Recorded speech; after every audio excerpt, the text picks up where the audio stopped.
Vamos dar continuidade à leitura do capítulo 4. Avaliação psicológica individual. O lado obscuro da medição de talentos é a avaliação psicológica individual.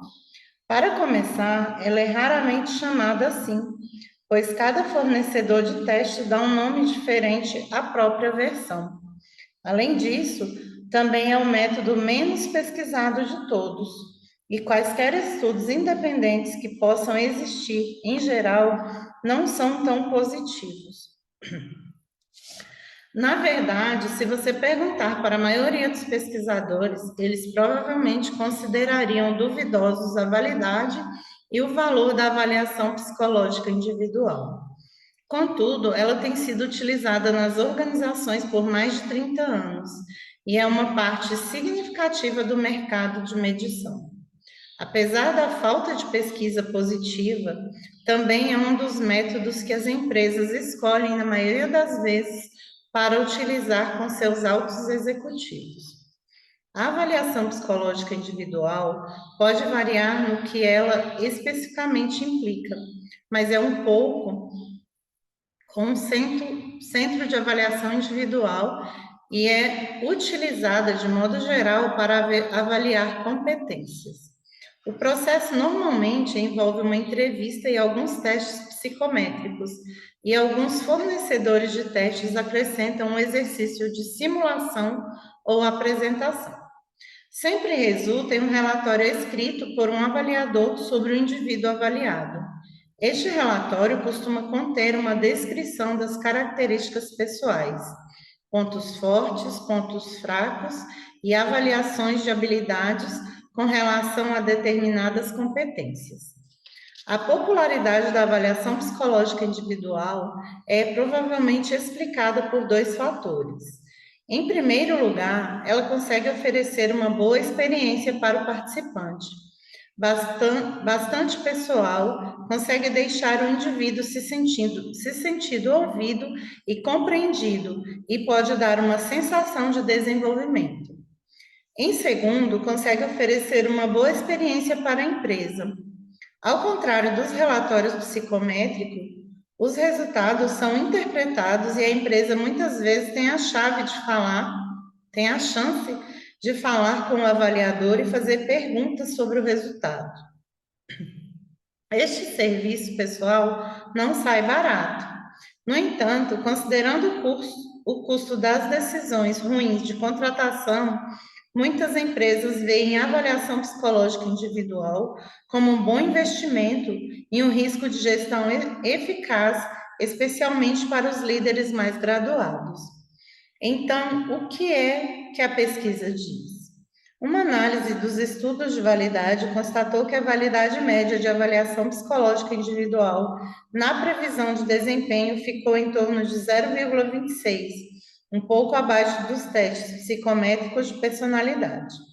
Entretanto, as validades foram maiores quando a avaliação psicológica individual, quando as avaliações psicológicas individuais foram utilizadas na avaliação de gestores, 0,47, do que para técnicos especializados, 0,24, e outros grupos, 0,16. Infelizmente, não há muita pesquisa independente sobre o assunto. De fato, uma grande revisão identificou apenas 20 estudos, dos quais 18 foram conduzidos durante a década de 1950 e 1960. O motivo é que o número de pessoas passando por avaliação psicológica individual em cada empresa costuma ser bastante pequeno, de modo que fica difícil a obtenção de resultados suficientes para permitir uma boa análise de validade estatística. Para complicar as coisas, cada fornecedor de teste costuma ter sua própria abordagem ao fazer a avaliação psicológica individual. Além disso, é claro, para um fornecedor poder chegar a conduzir um estudo, ele precisa ter acesso a pontuações de desempenho das pessoas avaliadas, o que pode ser difícil. Porém, o que preocupa mais os pesquisadores sobre a avaliação psicológica individual não é tanto se ela pode ser utilizada para prever o desempenho, mas sua confiabilidade ao fazê-lo. Por exemplo, um estudo clássico pediu que 3 avaliadores analisassem independentemente os mesmos 3 candidatos. Constatou-se um alto nível de divergência tanto sobre os atributos específicos quanto na adequação geral para o emprego. E quando 50 outros avaliadores foram solicitados a rever os resultados da avaliação, somente 1/3 deles concordou com o julgamento dos psicólogos originais. Tendo em conta que os resultados da avaliação psicológica individual dependem exclusivamente dos conhecimentos do avaliador, não chega realmente a surpreender o fato de se obter uma grande variação. Afinal, os avaliadores profissionais estão abertos aos mesmos vieses de classificação e erros de julgamento que todos os outros. Assim, a conclusão parece ser a de que, com um bom avaliador e um bom processo, a avaliação psicológica individual pode ser muito eficaz em descrever as pessoas e prever o desempenho com exatidão, mas como método não é confiável. Os avaliadores variam consideravelmente em sua capacidade e não é fácil descobrir quais são bons. Apesar disso, nossa experiência é que quando as organizações começam a utilizar avaliações individuais, possam a fazê-lo sempre. As organizações gostam dessas avaliações e acreditam que elas agregam valor. Os resultados podem ser utilizados para comparações claras e objetivas entre os indivíduos. Também podem ser utilizados para identificar possíveis riscos de contratações ou para promover alguém. Além disso, podem fornecer um guia para a gestão e o desenvolvimento do indivíduo. Finalmente, de todos os métodos de medição, a avaliação psicológica individual é aquela que provavelmente possui o melhor potencial para ajudar a avaliar o nível de adequação dos indivíduos à empresa, à equipe e ao gestor. Claro, saber se ela hoje consegue realizar tudo isso é outra questão. De fato, em nossa opinião, para minimizar as desvantagens e fornecer os possíveis benefícios, a avaliação psicológica individual correta, provavelmente de uma gestão mais cuidadosa por parte das empresas que qualquer outro método. No entanto, o que costumamos encontrar é uma situação totalmente diferente. Com muita frequência, as empresas encontram um fornecedor em quem confiam e então transferem o processo para ele. No capítulo 8, retornaremos a este assunto, quando analisarmos como gerenciar fornecedores e no apêndice apresentaremos um breve guia para a escolha de um fornecedor para avaliações psicológicas individuais. Avaliação psicológica individual. Quando utilizar? Processo de seleção e desenvolvimento de profissionais de nível médio e sênior. Possíveis benefícios: serviços personalizados para o participante, excelente oportunidade para avaliar aspectos de adequação e resultados que são adaptados e interpretados para as empresas. Ressalvas e preocupações: a validade do processo depende da qualidade do avaliador. Portanto, é preciso um gerenciamento contínuo mais próximo por parte das empresas, mais do que qualquer outro método de medição para garantir a sua eficácia. Feedback 360 graus. Como o próprio nome sugere, o feedback 360 graus envolve pedir a um grupo de pessoas que interage com o indivíduo para avaliar ou responder perguntas sobre ele ou ela. Essas perguntas são, de modo geral, concebidas para medir os níveis de desempenho ou determinadas competências. O método tem suas raízes nas práticas de seleção para as Forças Armadas durante a Segunda Guerra Mundial, quando os selecionadores descobriram que a inclusão de avaliações dos colegas melhorava as previsões do desempenho futuro. A prática passou a ser adotada pelas empresas nos Estados Unidos na década de 50, Cresceu nos anos 1960 e 1970 e tornou-se popular internacionalmente na década de 1980. Agora é uma prática estabelecida em muitos, se não na maioria das organizações do porte médio e grande. É usada principalmente na área de gestão, para desenvolvimento profissional ou como parte de gerenciamento de desempenho ou processos de identificação de talentos. Esse feedback é popular porque parece ser justo e válido, e tanto as empresas quanto os participantes costumam gostar dele. Muitas vezes é visto como uma forma para gestores e colegas darem feedback direto de um modo seguro e sem confrontos. Além disso, após um estudo constatar que as avaliações dos gestores feitas pelos subordinados conseguiam prever o desempenho de forma semelhante às dos centros de avaliação 360 graus, passou a ser apontado como uma alternativa barata e eficaz. Mas será que é realmente bom? Afinal, os feedbacks 360 graus estão abertos a todo tipo de viés de classificação, e não está claro que eles efetivamente atenuem seu impacto. Em termos de desenvolvimento pessoal, o quadro inicialmente não pareceu bom.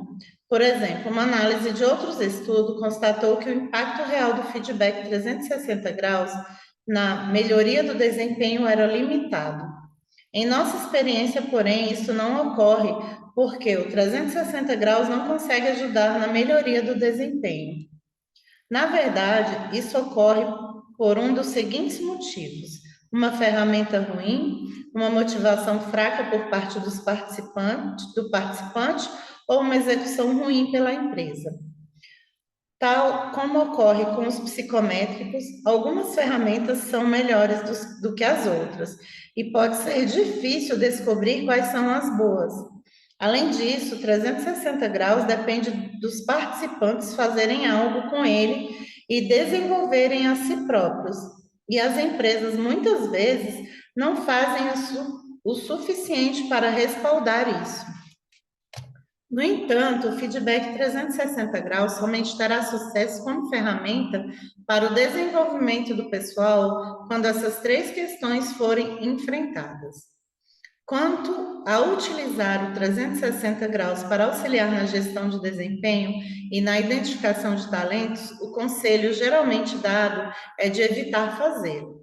O que costuma acontecer é passar os relatórios do feedback 360 graus para os gestores, a fim de ajudar a dar informações para classificações de avaliação, ou uma fórmula matemática é utilizada para ajudar a gerar avaliações de desempenho a partir de 360 graus.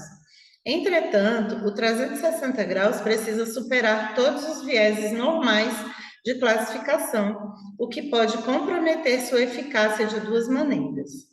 Em primeiro lugar, as avaliações podem deixar de distinguir os profissionais de desempenho elevado dos de desempenho fraco, uma vez que quase todos têm pontuações altas. Quando analisamos a forma como as pessoas se classificam, constatamos que elas geralmente superestimam a eficácia dos outros e não utilizam toda a escala de classificação. E quando as pessoas que fornecem o feedback acham que suas avaliações serão compartilhadas com o gestor ou utilizadas para a gestão de desempenho, suas classificações sobem ainda mais e diminuem a capacidade de prever o desempenho. Por exemplo, dada uma escala de 1 a 5, podem utilizar principalmente as classificações 3, 4 e 5. Em uma empresa em que trabalhamos, o resultado foi que a classificação média foi de 4,74 em 5. Em segundo, as avaliações 360 podem não ser confiáveis para distinguir quais pontos fortes e fracos de cada indivíduo. Sabemos disso porque, quando analisamos dados de 360 graus, constatamos que é extremamente suscetível ao efeito halo, em que as pessoas recebem classificação alta ou baixa em todas as competências. Em outras palavras, o 360 graus muitas vezes mede apenas uma coisa: quanto eu gosto de você ou quanto eu odeio você. Em nossa experiência, a grande maioria das organizações não possui a cultura de dar feedback aberto e direto. Em função disso, os dois fatores que acabamos de descrever tendem a distorcer significativamente as classificações de 360 graus. Muitos fornecedores de testes têm se concentrado no desenvolvimento de técnicas para tentar reduzir o impacto dessas distorções. Por exemplo, introduzindo formas especiais de fazer as perguntas e tipos diferentes de escala de classificação. Algumas delas podem ajudar, mas somente de forma limitada. Isso não quer dizer que o 360 graus não possa ser útil para avaliações de desempenho. Estamos dizendo apenas que as condições precisam estar corretamente colocadas e muitas vezes não estão. Para tentar contornar esse problema, alguns fornecedores estão tentando reivindicar o 360 graus e elaboraram projetos fundamentalmente diferentes. Uma dessas abordagens envolve a classificação das pessoas não em uma escala tradicional, do tipo alto ou baixo, mas em uma escala que vai de competência pouco desenvolvida a ponto forte exagerado. Esta é uma abordagem interessante, pois não pressupõe que quanto mais você exibe um determinado comportamento, melhor é. Uma abordagem semelhante envolve categorizar competências, colocando-as em classificação como comportamento subutilizado e comportamento exagerado. Finalmente, uma abordagem que desenvolvemos pessoalmente envolve fazer um ranking dos comportamentos e competências, ao invés de classificá-los em uma escala, forçando as pessoas a distinguir entre pontos fortes e fracos e impedindo-as de superestimar. Além disso, uma corrente interessante de pesquisa é a de estudos mostrando que o aspecto que melhor prevê o desempenho não é a maior ou menor classificação das pessoas, mas o grau de alinhamento entre a autoavaliação e a avaliação dos outros. As pessoas que superestimam suas habilidades tendem a ter maiores necessidades de desenvolvimento e os menores níveis de desempenho, enquanto que as pessoas com elevada classificação, tanto na autoavaliação quanto na avaliação dos outros, tendem a ter os melhores desempenhos. Assim, os sistemas 360 graus, que ressaltam este alinhamento, em vez de se concentrar apenas na classificação alta ou baixa das pessoas, tendem a ser mais eficazes tanto para prever o sucesso como para ajudar as pessoas a identificar os possíveis fatores que prejudicam o desempenho. Uma ressalva é que até o momento a maior parte da pesquisa a respeito veio de fora dos Estados Unidos e da Europa, e há necessidade de mais pesquisas sobre como fatores culturais podem afetar a probabilidade de alinhamento entre as autoavaliações e as avaliações dos outros. Feedback 360 graus. Quando utilizar? O processo de desenvolvimento pessoal e como parte da avaliação de desempenho ou gestão de talentos. Possíveis benefícios. Permite feedback construtivo diretamente focado em questões de melhoria do desempenho, geralmente apreciado e valorizado pelos participantes. Ressalvas e preocupações. A eficácia como ferramenta de desenvolvimento depende da qualidade da ferramenta, da motivação do usuário e do apoio da empresa. A utilidade para avaliação de desempenho pode ser fortemente prejudicada quando as empresas não têm uma cultura de feedback aberto e honesto. Portanto, o 360 graus pode auxiliar tanto no desenvolvimento pessoal quanto na gestão de desempenho, mas, tal como acontece com todos os outros métodos, somente quando são executados apropriadamente e com um olhar atento sobre os fatores que podem prejudicar sua eficácia. De fato, o 360 graus é especialmente vulnerável aos vieses da classificação, e nos preocupamos com o fato de que muitas vezes as empresas parecem não estar cientes do quanto isso pode distorcer os resultados. Novas ferramentas estão sendo envolvidas em um esforço para contornar alguns desses problemas, mas só o tempo dirá se suas soluções se são soluções eficazes. Testes de amostra de trabalho, simulações e jogos.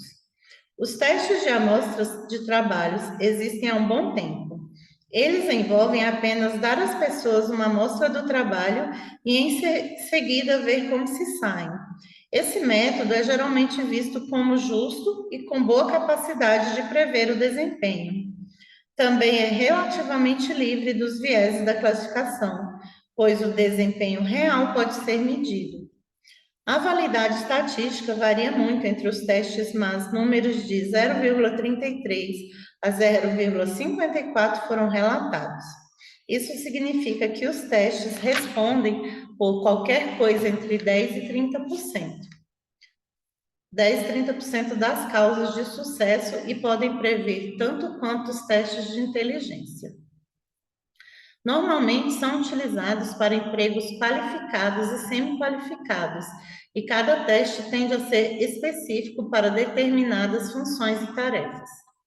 Incluímos 4 tipos principais de métodos de medição neste grupo. Em primeiro lugar, há os testes de amostra de trabalho, tais como os testes de digitação para auxiliares de escritório ou testes de aptidão física para as Forças Armadas. Também incluímos o uso crescente em funções mais subalternas, de períodos de experiência no trabalho, como teste de desempenho. Em segundo, há os testes de simulação, que com frequência são usados como parte de um processo maior de medição, como de um centro de avaliação. Geralmente envolvem exercícios de interpretação de papéis em que os participantes fazem a simulação de uma reunião. Alternativamente, no que são chamados de exercícios de fluxo de trabalho, os participantes são solicitados a responder relatórios, e-mails ou telefonemas sobre um projeto ou uma série de assuntos. Um exercício bem feito de interpretação de papéis pode envolver a utilização de atores profissionais, e alguns dos produtos disponíveis de fluxos de trabalho são bastante elaborados e incluem vídeos e áudio. As simulações podem ser eficazes, mas precisam ser bem concebidas e imitar o ambiente de trabalho com exatidão. Tem sido sugerido que a interpretação de papéis favorece os extrovertidos, e muitas pessoas relatam uma forte antipatia por dramatizações, mesmo quando para fins de desenvolvimento pessoal. Já o exercício de fluxo de trabalho pode acabar se mostrando mais uma alternativa de medição de inteligência do que qualquer outra coisa, e, portanto, oferece pouca validade incremental para os testes de inteligência. Em terceiro, há os estágios, que são cada vez mais usados como forma de testar graduandos e recém-contratados em cargos iniciais. Assim, as empresas intencionalmente contratam mais pessoas do que efetivamente precisam, visando selecionar os melhores com base no real desempenho no trabalho. Isso pode parecer duro no ponto de vista de um jovem procurando emprego, mas envolve um trabalho real e é difícil argumentar que não seja justo. Finalmente, há os jogos que estão ganhando todas as manchetes nos dias de hoje. Google, Facebook, L'Oréal, Microsoft, a cadeia de hotéis e resorts, a Hans ou Harans, não sei, não entendi. E a Força Aérea dos Estados Unidos fazem concurso online para identificar possíveis novos funcionários. Uma empresa com a qual recentemente trabalhamos realiza um concurso online para identificar possíveis operadores financeiros recém-formados, que coloca os candidatos em um ambiente simulado de negociação intensiva. Esses tipos de métodos são populares porque podem propiciar publicidade, impulsionar uma marca e fornecer uma medição exata de talentos, tudo ao mesmo tempo. Não é difícil ver sua atratividade. No entanto, podem exigir atualizações regulares. Com frequência, só podem ser aplicados a funções específicas e faltam evidências concretas de sua real eficácia. Em geral, portanto, os testes de amostra de trabalho devem ser aplaudidos, contudo, devem ser concebidos e podem ser bastante dispendiosos. toda sua aplicabilidade relativamente limitada. Testes de amostra de trabalho. Quando utilizar? Em processos de recrutamento, geralmente para funções qualificadas e semi-qualificadas. Possíveis benefícios. Quando bem concebidos, não podem ser superados na percepção de sua imparcialidade e, por ser juridicamente defensáveis, também podem ser bons para a previsão de desempenho. Ressalvas e preocupações. A eficácia depende da concepção e relevância do teste para as habilidades necessárias, a fim de que o indivíduo tenha sucesso na função. O simples acréscimo de um exercício genérico de interpretação de papéis provavelmente não produzirá muito valor. Resumo: quase todos os 8 métodos que examinamos têm de lidar com os mesmos vieses de classificação que estão presentes quando apenas perguntamos aos indivíduos ou a seus gestores o quanto são bons. No entanto, todos conseguem nos ajudar a lidar com esses vieses e chegar a julgamentos mais exatos. Poderíamos ter acrescentado mais uma categoria: ferramentas integradas. Elas estão principalmente online, recebem diversos nomes de diferentes fornecedores e misturam várias combinações dos 8 métodos principais para produzir ferramentas maiores. Podem, por exemplo, conter uma combinação de testes psicométricos com o exercício de simulação online. Não são processos de medição feitos sob medida e concebidos especificamente para empresas individuais, mas sim soluções prontas de prateleiras baseadas na web. Têm a vantagem de ser relativamente econômicas e tendem a ter boas validades, pois combinam medições. No entanto, muitas delas têm apenas uma capacidade limitada de ser adaptadas às necessidades de empresas individuais e oferecem pouca ou nenhuma avaliação dos diferentes tipos de adequação. Assim, embora sejam sem dúvida um desenvolvimento interessante, nos preocupamos com seu foco em benchmarking e abordagem tamanho único para todos. Não obstante, essas ferramentas integradas ainda podem atender a algumas situações e vale a pena ficar de olho nelas. Caso possam ser desenvolvidas para a medição dos 4 tipos de adequação, poderiam se constituir em grande parte do futuro da medição. Nesse meio tempo, uma grande questão permanece: como você escolhe qual desses 8 principais métodos utilizar? É para essa questão que nós voltaremos no próximo capítulo. Um estudo de caso aqui agora. Substituição do centro de avaliação por medição virtual. Há uma tendência cada vez maior de substituir os centros de avaliação por alternativas mais baratas. No entanto, o mais barato nem sempre é o melhor, e é especialmente preocupante quando se trata de medições. Isto porque os processos de medição menos caros, invariavelmente, envolvem concessões que implicam redução da validade estatística. E se você reduzir demais a validade, o processo de medição pode facilmente ficar praticamente inútil. No entanto, a concessão pode ser bem feita. Considere a recente experiência de uma multinacional sediada nos Estados Unidos. Historicamente, ela tem utilizado centros de avaliação para avaliar e desenvolver seus líderes. Entretanto, à medida que a crise econômica começou a se fazer sentir, esse método deixou de ser economicamente viável devido ao significativo custos de viagem incorridos. Assim, a empresa procurou desenvolver uma alternativa online e consultou o fornecedor SEB Valtera em busca de uma solução. A companhia tinha um quadro de competências bastante grande, de modo que a primeira coisa que a SEB Valtera fez foi trabalhar juntamente com a empresa a fim de reduzir a lista de competências e uma quantidade mais administrável. Foram escolhidas apenas as mais relevantes. Isso garantiu que a exatidão dos resultados não fosse diluída por tentar medir coisas demais, e ao mesmo tempo reduziu ao mínimo o tempo necessário para concluir o processo. A SEB Valtera identificou, então, 4 medições que permitiram avaliar cada uma das 6 competências escolhidas em vários pontos. Um teste de inteligência, um psicométrico de personalidade, uma entrevista estruturada online com um avaliador e uma nova medição que desenvolveu especialmente para o processo, um teste de julgamento situacional com vários classificadores.